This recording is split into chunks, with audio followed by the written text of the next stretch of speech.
प्रणाम। वंदना दीदी। हाँ, सबको जय जिनेन्द्र। सावधान। ओंकार बिंदु संयुक्तम नित्यं ध्यायन्ति योगिनः कामदं मोक्षदं चैव ओंकाराय नमो नमः। अविरल शब्द का नौगा प्राग छालिसा कल भूतल कलंका मुनि गुरुपासी तीर्था सरस्वती हरतुरंदूरितम अज्ञानाति मिरांधा नाम ज्ञानांजन सलाकया चक्षुरुन्मिलितं येन तस्मै श्री गुरुवे नमः। श्री परम गुरुवे नमः। परंपराचार्य गुरुभ्यो नमः। सकल कलुष विध्वसकम श्रीशां परिवर्धकम धर्म संबंधकम भवि जीवमन प्रतिबोधकारकम पुण्य प्रकाश श्री पद्म पुराण नामधेयम अस्य मूल ग्रंथ करतार श्री सर्वज्ञ देवासद उत्तर ग्रंथ करतार श्री गंधर देवा प्रति गंधर देवा तेषां वचनानुसार तमासाद्य श्रीमद रविसेनाचार्य न विवेचितमिदं शास्त्रं श्रोतारः सावधानतया शृण्वन्तु। मंगलम भगवान वीरो मंगलम गौतमो गणि मंगलम कुंदातो जैन धर्मोस्तु मंगलम सर्वमंगल मांगल्यम सर्वकल्याणकारकम प्रधानम धर्माणां जैनम जयतु शासनम जैनम जयतु शासनम जैनम जयतु शासनम सरस्वती नमस्तुभ्यं वरदे कामरूपिणी चश्मा देना। जामि शिथिल भवतु मे सदा। मुन्नी म्यूट हो जाओ। जिनवानी माता की परम मांगल्य ग्रंथ पद्म पुराण ग्रंथ राज की जय। आचार्य भगवान श्री रविशेन आचार्य की जय। पन्नालाल जी साहित्यकार की जय। अढ़ाई विराजमान सभी आचार्य उपाध्याय सर्व साधु के चरणों में नमोस्तु नमोस्तु। सभी माता जी के चरणों में बंदामी बंदामी बंदामी। सभी छुल्लक छुल्लिका लेलक के चरणों में इच्छामी सभी प्रतिभाधारी के चरणों में विराजमान अंजना जी के चरणों में वंदना वंदना वंदना। पूज्य जनों का साथ सादर जय जिनेन्द्र। दीदी को प्रणाम, सभी को सादर जय जिनेन्द्र। आज मैं पढ़ लेती हूँ ललिता जी, आज मैं पढ़ लेती हूँ। जय जिनेन्द्र। 64वां पर्व है ना, शुरू से पढ़ना। कल 11 5 64वां पर्व 15वां श्लोक से पढ़ना है। कल 15 पढ़ लिए थे। 64वां पर्व में ना। हाँ 15 श्लोक के बाद पेज नंबर बोलना ना। सिद्धम संपूर्ण भव्यार्थम सिद्धे कारणमुत्तमम प्रशस्त दर्शन ज्ञान चारित्र प्रतिपादनम सुरेंद्र मुक्ताश्लिष्ट पद पदमांसु केसरम प्रणमामि महावीरम लोक तृतीय मंगलम प्रणमा महावीरम लोक तृतीय मंगलम प्रणमामि महावीरम लोक तृतीय मंगलम। बोलो महावीर भगवान की जय। जब तक भाई साहब हाँ, कल भाई साहब आ गए क्या? नहीं, राजेंद्र भाई साहब नहीं आए हैं। 15 के बाद। हाँ, मेरा दीदी मैं 15 के बाद हुआ था ना। नहीं, मैं पढ़ रही थी ना, कल पढ़ लूं या किसी और को पढ़ना है? पहले मैं बहुत दिन से नहीं पढ़ी हूँ, आज पढ़ लेती हूँ, फिर आप पढ़ लीजिएगा। पढ़ो। पेज नंबर बोलिए ना। Page number 401। 400 है। 15 400 में है मतलब। धैर्य धारण करो, वीरों को तो ऐसी गति होती ही है। जो हो चुकता है उसके प्रतिकार होते हैं। यथार्थ में पृथ्वी की चेष्टा विचित्र है। इस प्रकार विद्याधारियों के कहने से सीता कुछ निराकुल हुई। गौतम स्वामी कहते हैं कि हे सैनिक, अब इस लक्ष्मण पर्व में जो कुछ हुआ उसे श्रवण कर। अथानंतर इसी बीच में एक सुंदर मनुष्य डेरे के द्वार पर आकर भीतर प्रवेश करने लगा। तब भामंडल ने उसे रोकते हुए कहा कि तू कौन है, किसका आदमी है, कहाँ से आया है और किस लिए प्रवेश करना चाहता है? खड़ा रह, सब बात ठीक ठीक बता। यहाँ अपरिचित लोगों का आगमन निषिद्ध है। इसके उत्तर में उस पुरुष ने कहा कि मुझे यहाँ आए एक मास हो गया। मैं राम का दर्शन करना चाहता हूँ, परंतु अब तक अवसर ही प्राप्त नहीं हुआ। इस समय उनका दर्शन करता हूँ। यदि आप लोगों की लक्ष्मण को शीघ्र जीवित देखने की इच्छा है तो मैं आपको इसका उपाय बताता हूँ। उसके इतना कहते ही राजा भामंडल बहुत संतुष्ट हुआ। वह द्वार पर अपना प्रतिनिधि बैठाकर उसी राम के समीप ले गया। उस पुरुष ने बड़े आदर से राम को प्रणाम कर कहा, हे महाराज, खेद मत कीजिए, कुमार निश्चित ही जीवित हैं। मेरी माता का नाम सुप्रभा तथा पिता का नाम चंद्रमंडल है। मैं देवगीतपुर का रहने वाला हूँ तथा चंद्र प्रतिमम मेरा नाम है।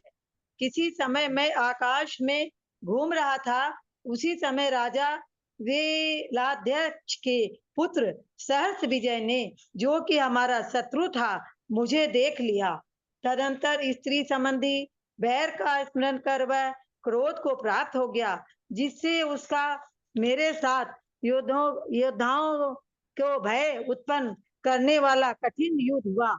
तत्पश्चात उसने मुझे चंडरवा नामक शक्ति से मारा, जिससे मैं रात्रि के समय आकाश से अयोध्या के महेंद्रोदय नामक सघन वन में गिरा। आकाश से पीड़ित पड़ते हुए ताराबीम के समान मुझे देख अयोध्या के राजा भरत तर्क करते हुए मेरे समीप आए। शक्ति लगने से जिनका वक्षस्थल शल्य युक्त था, ऐसे मुझको देख राजा भरत दया से दुखी हो उठे। तदनंतर जीवन दान देने वाले उस सत्पुरुष ने मुझे चंदन के जल से सींचा। उसी समय शक्ति कहीं भाग गई और मेरा रूप पहले के समान हो गया तथा उस सुगंधित जल से मुझे अत्यधिक सुख उत्पन्न हुआ। पुरुषों में इंद्र के समान श्रेष्ठ के उस महात्मा भरत ने मुझे यह दूसरा जन्म दिया है, जिसका कि फल आपका दर्शन करना है। भावार्थ, शक्ति निकालकर उन्होंने मुझे जीवित किया, उसी के फलस्वरूप आपके दर्शन पा सका हूँ। इसी बीच में परमहंस को प्राप्त हुए सुंदर रूप के धारक राम ने उससे पूछा कि हे भद्र, उस गंधोदक की उत्पत्ति भी जानते हो?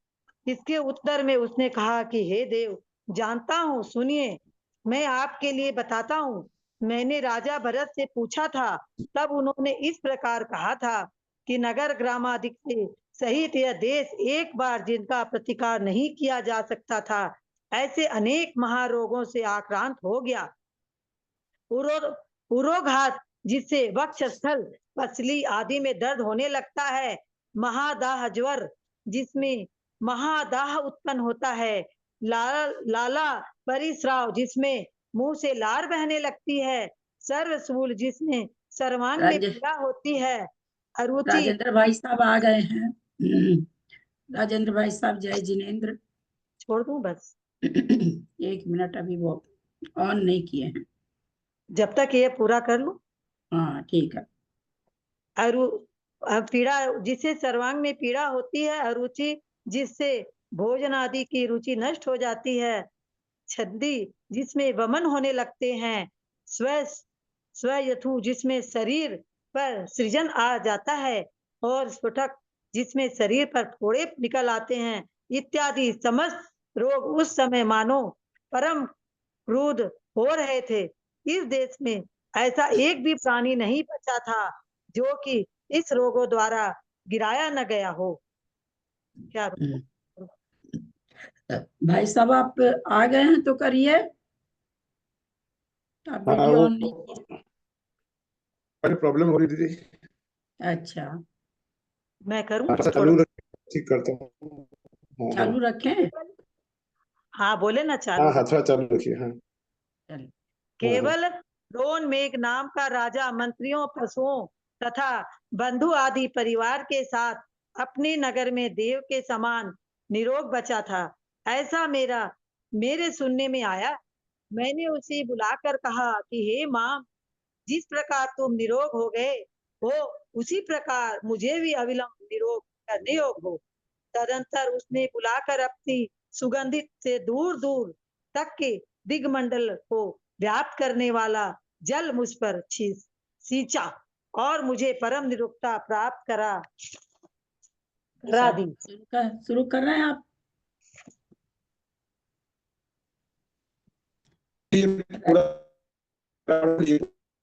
हाँ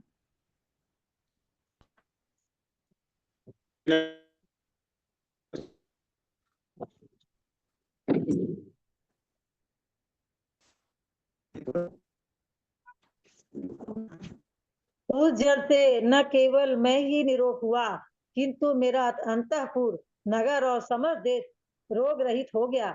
हजारों रोगों को उत्पन्न करने वाली अत्यंत दूषह एवं मर्मघात करने में निपुण दूषित वायु ही उस जल से नष्ट हो गई। मैंने राजा द्रोणमेघ से बार बार पूछा कि हे माम, यह जल कहाँ से प्राप्त हुआ है, जिससे शीघ्र रोगों को नष्ट करने वाला यह आश्चर्य उत्पन्न किया है। इसके उत्तर में द्रोणमेघ ने कहा कि हे राजन सुनिए, मेरी गुणों से सुशोभित तथा सब प्रकार के विज्ञान में निपुण विशल्या नाम की पुत्री है, जिसके घर में आते ही अनेक रोगों से पीड़ित मेरी स्त्री सर्व रोग से रहित हो मेरा उपकार करने वाली।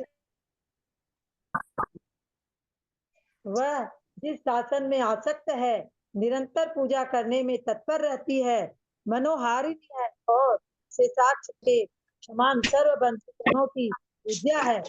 वह यह महासुगंधि से सहित उसी का स्नान जल है, जो कि क्षण भर में सब रोगों को नाश कर देता है। तदनंतर द्रोणमेघ की वह वचन सुन मैंने परम आश्चर्य को प्राप्त हुआ और बड़े वैभव से मैंने उस पुत्री की पूजा की। नगरी से निकलकर जब वापस आ रहा था, तब सत्यहित नामक मुनिराज, जो कि मुनि संघ के स्वामी थे, वे मिले। मैंने विनय पूर्वक प्रणाम कर उनसे विशल्या का चरित्र पूछा।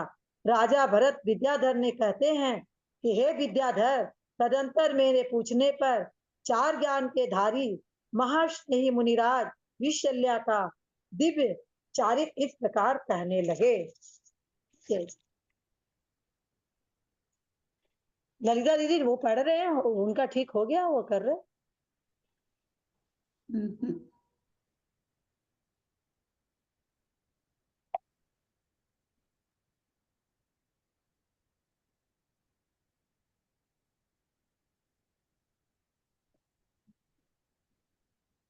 अभी तो आए नहीं है, आउट हो गया।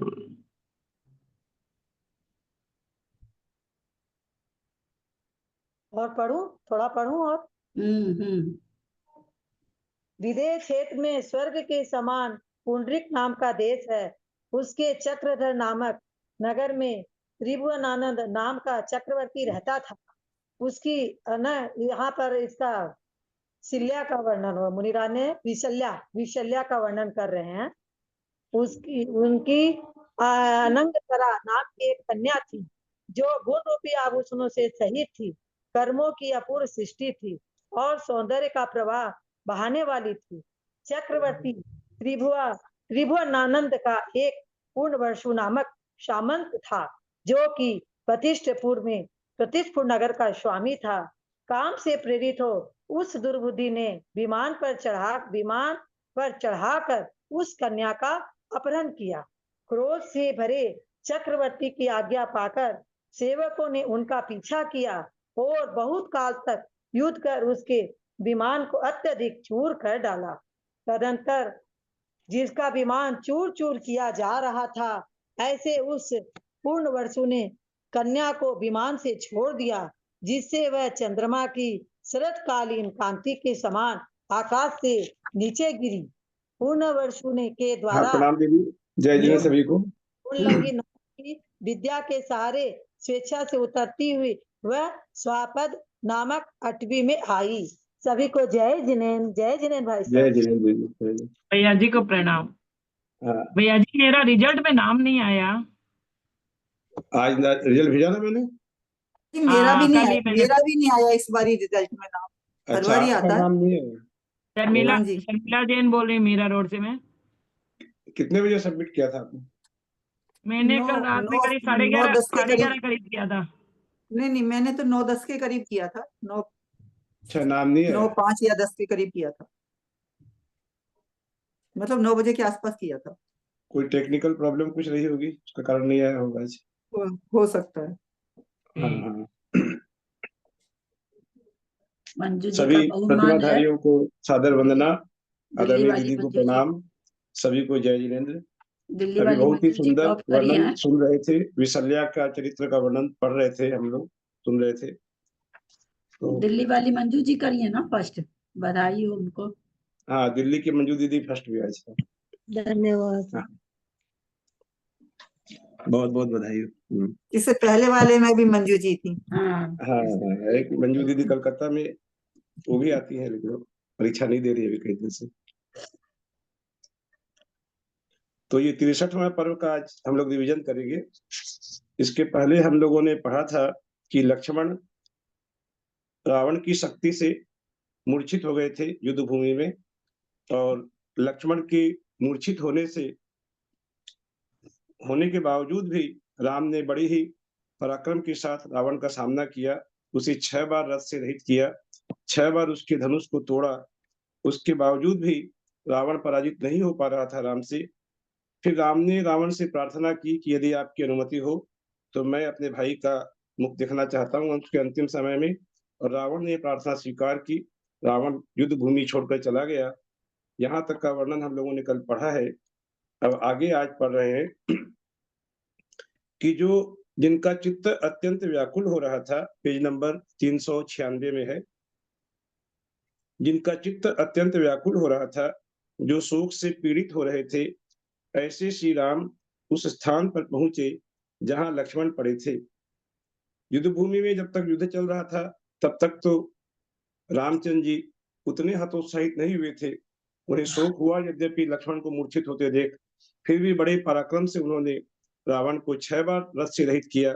लेकिन अब जब युद्ध बंद हो चुका है, अब रामचंद्र जी का शोक उभर कर आगे आ रहा है।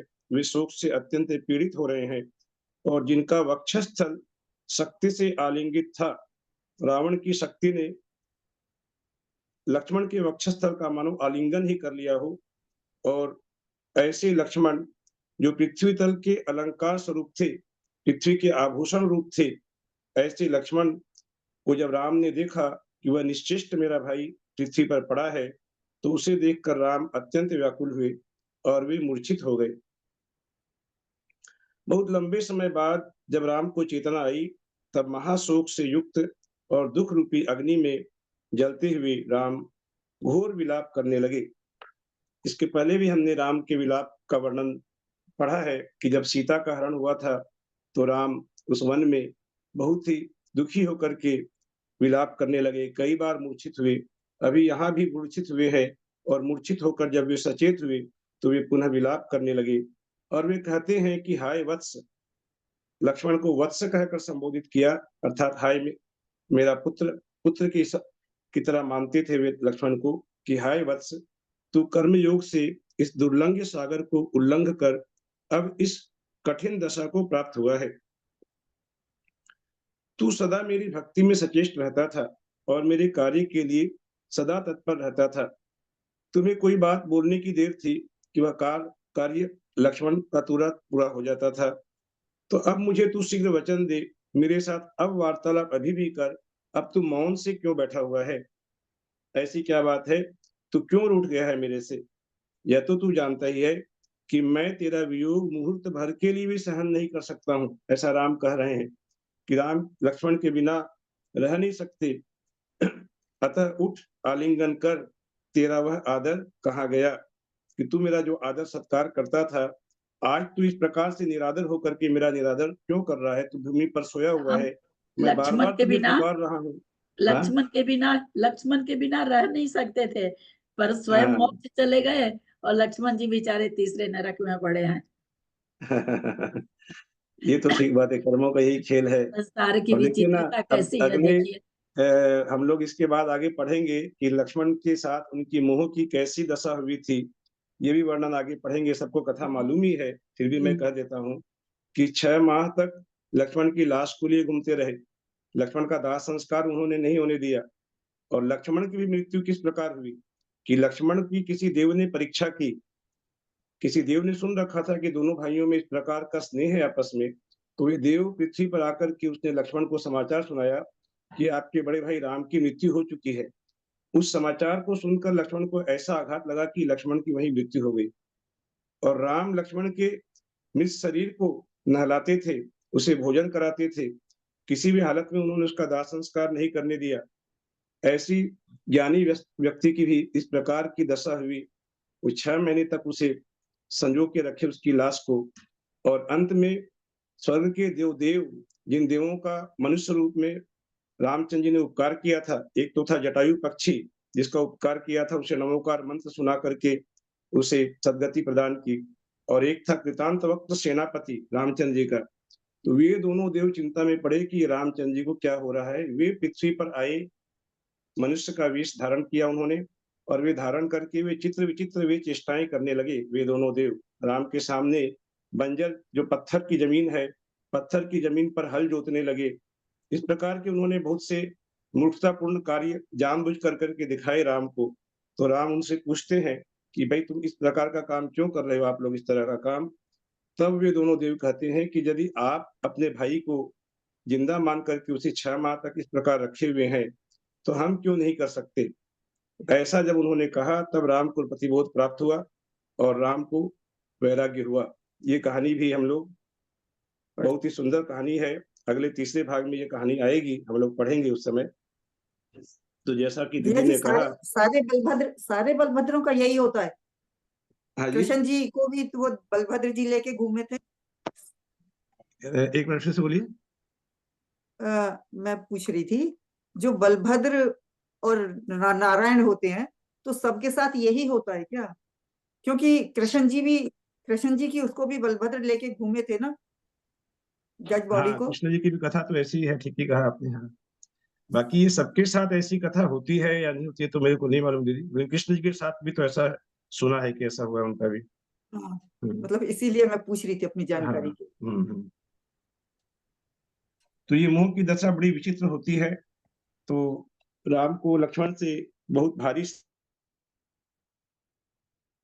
जो सदा मेरे काम में तत्पर रहता था, मेरे कहने की देर थी मेरा काम पूरा हो जाता था, आज तू क्यों इस प्रकार से मौन से बैठा है, आज तेरा वह आदर कहाँ गया।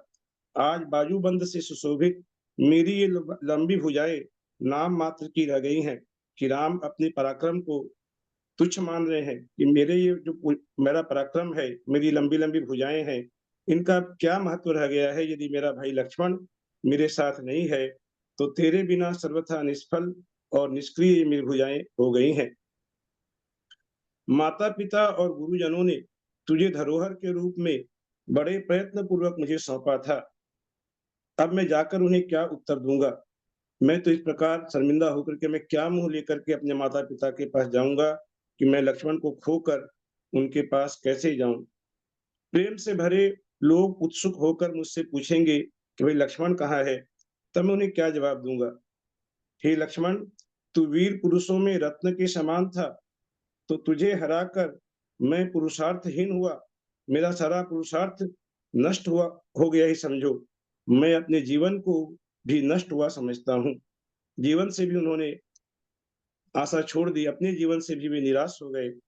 और वे कहते हैं कि मैंने जो दुष्कृत पाप कर्म किया था, लगता है कि मेरे पूर्व में किए हुए पाप कर्म आज उदय में आ रहे हैं, इसीलिए मेरी भाई की ऐसी अवस्था हो गई है। इसी का मेरे पापों का फल मुझे प्राप्त हो रहा है। हे भाई, मुझे तेरे बिना सीता से क्या प्रयोजन है।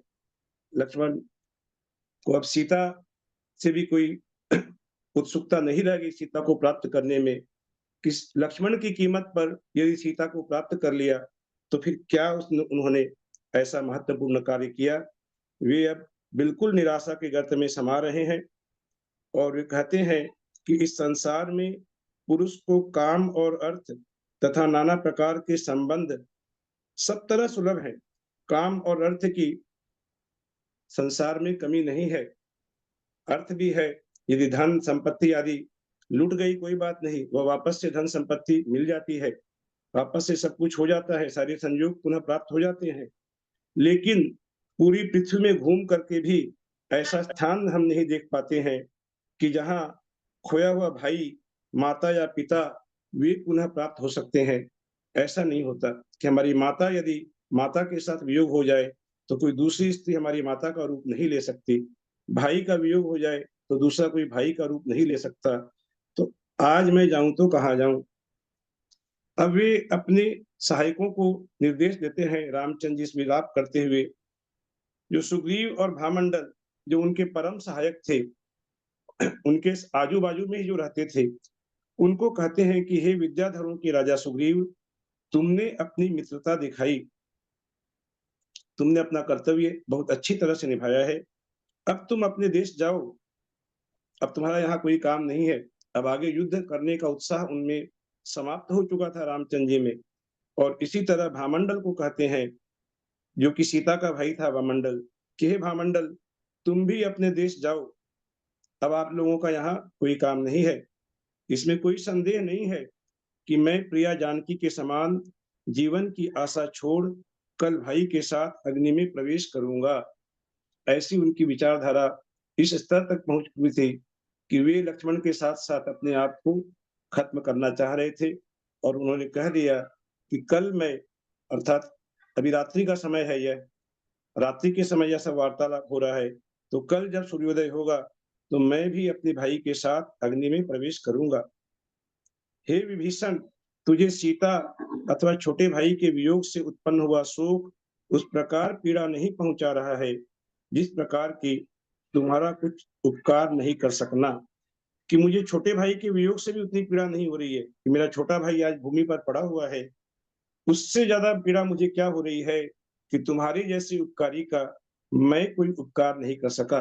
विभीषण को ये बात कहते हैं कि तुमने मेरे लिए अपने बड़े भाई से शत्रुता मोल ली, अपना राज्य का पाठ सब छोड़ करके तुम मेरे पास आकर मेरी सहायता कर रहे हो, और मैं तुम्हारा बदले में क्या उपकार कर सका।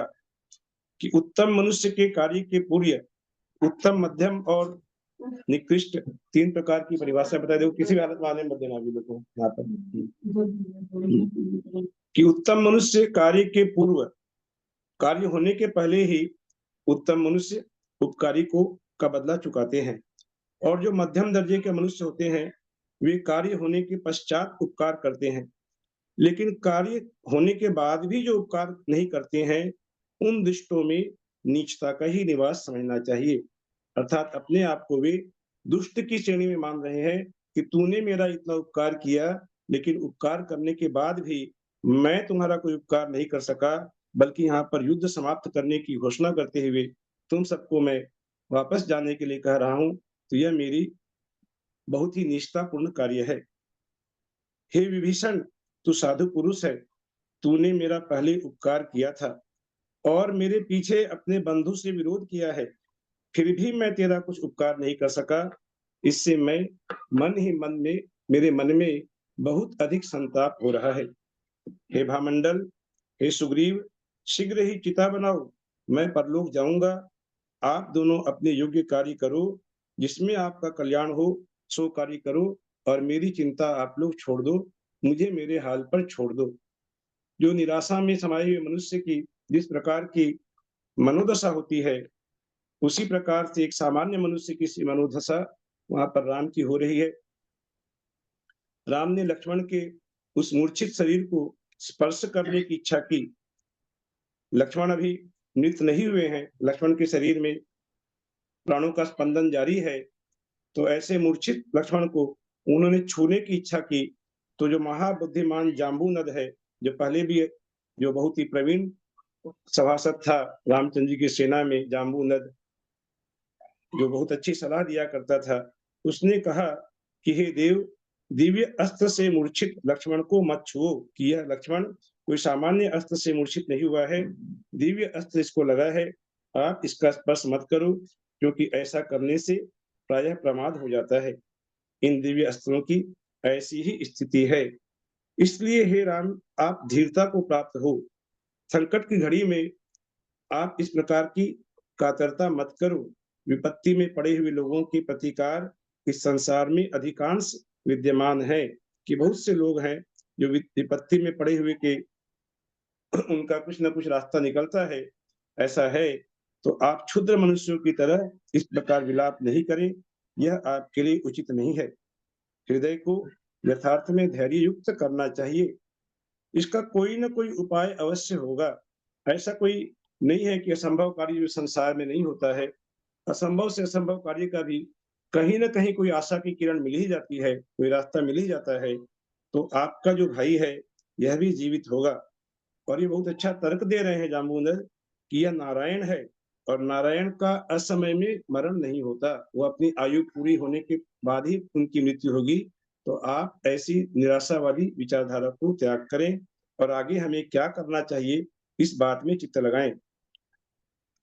विषाद से भरे हुए सभी विद्याधर राजा भी चिंता मग्न होकर विचार करने लगे कि कैसे लक्ष्मण की मूर्छा को दूर किया जाए, क्योंकि दिव्य शक्ति औषधियों के द्वारा दूर नहीं की जा सकती और सूर्योदय होने पर लक्ष्मण बड़ी कठिनाई से जीवित रह सकेंगे। इसलिए जो भी उपाय किया जाए सुबह होने के पहले पहले उपाय करना जरूरी है ताकि लक्ष्मण जीवित रह सकें। तब उन्होंने एक उपाय किया, वहां सभासदों ने उन्होंने आधे निमेष में ही शिर रहित धड़ आदि को हटाकर जो युद्ध भूमि वहां विभत्स रूप हो गया था, जिस युद्ध भूमि में चारों ओर लाशें ही लाशें बिखरी हुई थी, कटे हुए सिर मुंड आदि बिखरे हुए थे, उन सभी को युद्ध भूमि से हटाकर उसकी शुद्धि की। और कितना समय लगा उसमें? आधे निमेष में ही, क्योंकि विद्याधर थे, उनके लिए कोई काम भी बहुत कठिन नहीं था।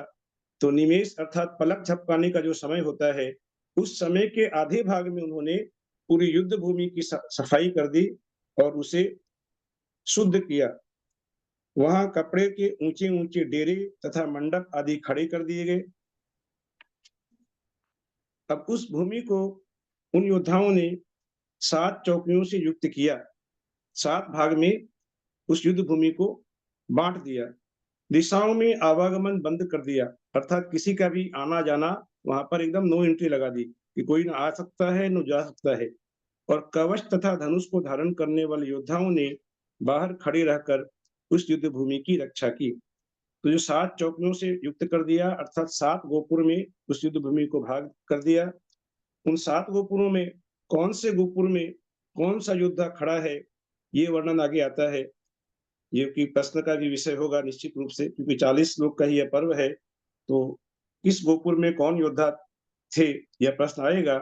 यहाँ कहते हैं कि पहले गोपुर पर धनुष हाथ में लेकर नील बैठा। नील अर्थात जो हम लोगों ने पढ़ा कि नल और नील 2 भाई थे, जिन्होंने सबसे पहले हस्त और प्रहस्त का वध किया था रावण की सेना में। तो वह नील नाम का महापराक्रमी योद्धा वह पहले गोपुर में बैठा। दूसरे गोपुर में गदा हाथ में धारण कर, तो नील ने तो धनुष हाथ में धारण किया था, अब दूसरे गोपुर में गदा हाथ में धारण कर नील का ही भाई नल, जो कि मेघ के समान शोभावान था, वह नल वहां खड़ा हुआ। तीसरे गोपुर में हाथ में शूल धारण करने वाला उदार चेता विभीषण खड़ा हुआ। इस विभीषण को राम ने अभी थोड़ी देर पहले कहा था कि मैं आपके उपकार का बदला नहीं चुका सका, इसकी बहुत भारी पीड़ा है। वही विभीषण तीसरे गोपुर में हाथ में शूल धारण करके खड़ा हुआ। वहां जिसकी मालाओं से लगे नाना प्रकार के रत्नों की किरणें सब ओर फैल रही थीं, ऐसा विभीषण ऐशान इंद्र के समान सुशोभित हो रहा था। तीसरे गोपुर में वह खड़ा था और उसकी शोभा किससे बताई? ऐशान इंद्र के समान। और दूसरे गोपुर में जो खड़ा था नल, उसकी शोभा मेघ के समान बताई, और ये ऐशान इंद्र के समान। अब कवच और तरकस को धारण करने वाला कुमुद नाम का योद्धा चौथे गोपुर में खड़ा हुआ। 5वें गोपुर में भाला हाथ में लिए हुए प्रतापी सुसेन खड़ा हुआ, जिसकी भुजाएं अत्यंत स्थूल थीं, अर्थात बहुत ही मजबूत भुजाएं थी जिसकी, और भिंडीमाल नाम की शस्त्र से जो इंद्र के समान शोभायमान हो रहा था, ऐसा वीर सुग्रीव स्वयं 6ठे गोपुर में सुशोभित हुआ था। उसे स्वयं यहाँ लिखा, स्वयं अर्थात वह बहुत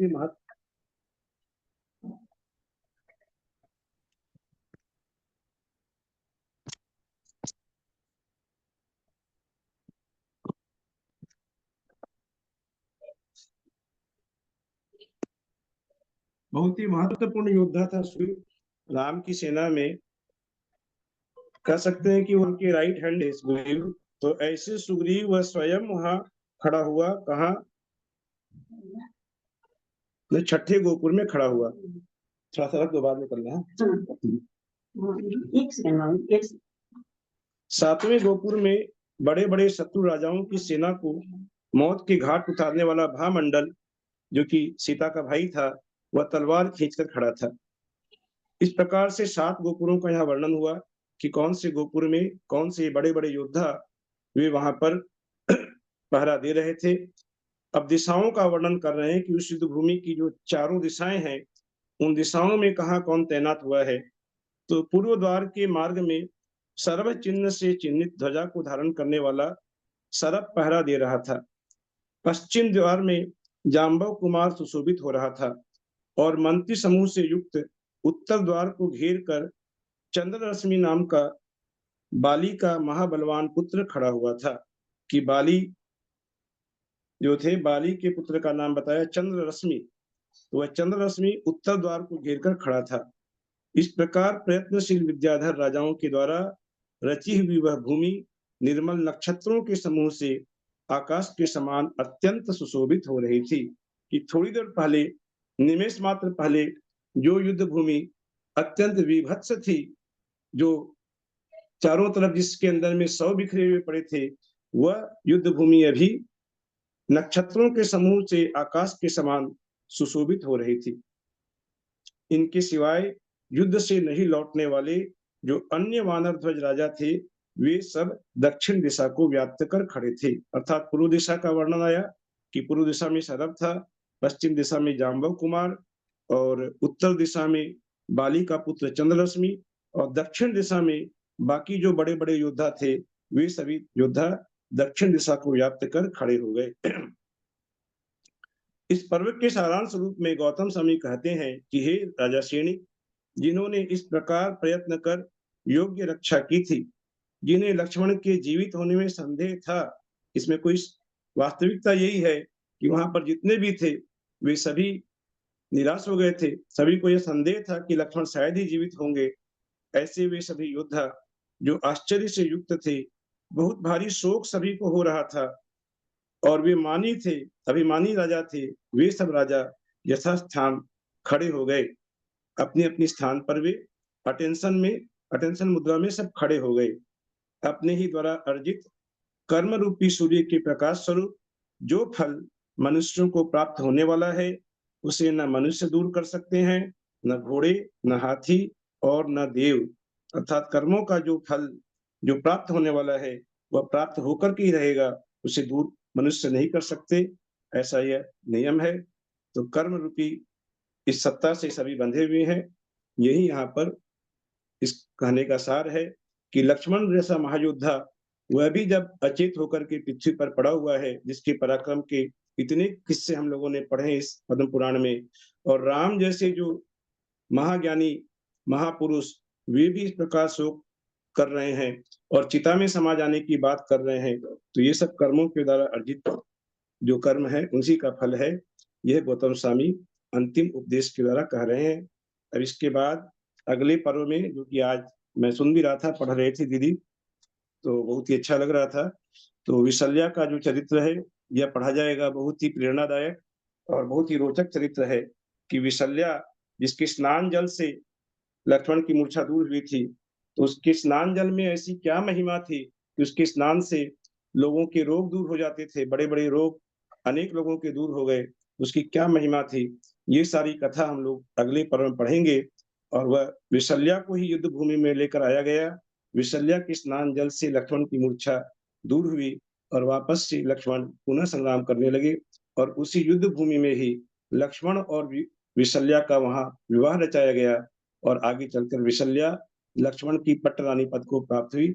जय बोलो देवाधिदेव महावीर भगवान ने की जय।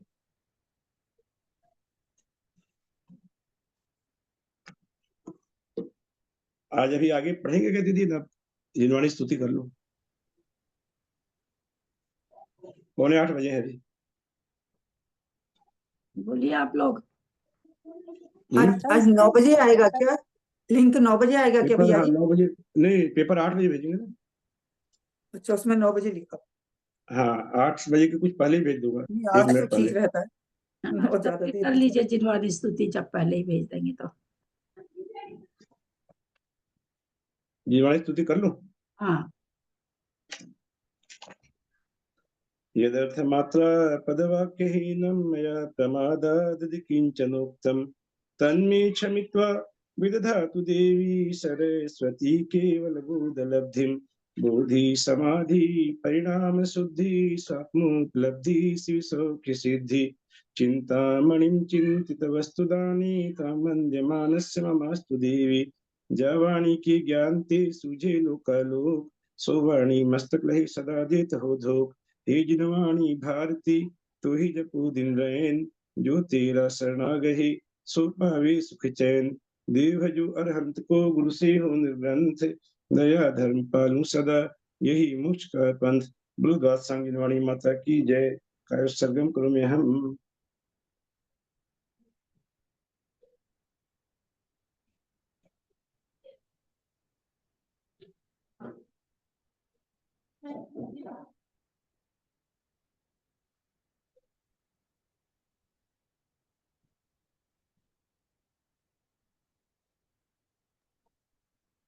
अंजना जी को वंदना, सभी प्रतिमाधारियों को वंदना, सभी बड़ों को सादर प्रणाम, सभी को सादर जय जिनेन्द्र, राजेंद्र भैया को सादर जय जिनेन्द्र, ललिता को सादर जय जिनेन्द्र, जय जिनेन्द्र जी को प्रणाम, अंजना जी को वंदना,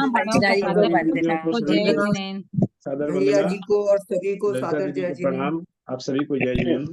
अंजना जी को भैया जी को वंदना, सभी प्रणाम, बड़ों सभी को को जय सादर जय जिनेन्द्र। जिनेन्द्र, सभी को जय जिनेन्द्र। जय जिनेन्द्र, जय जिनेन्द्र।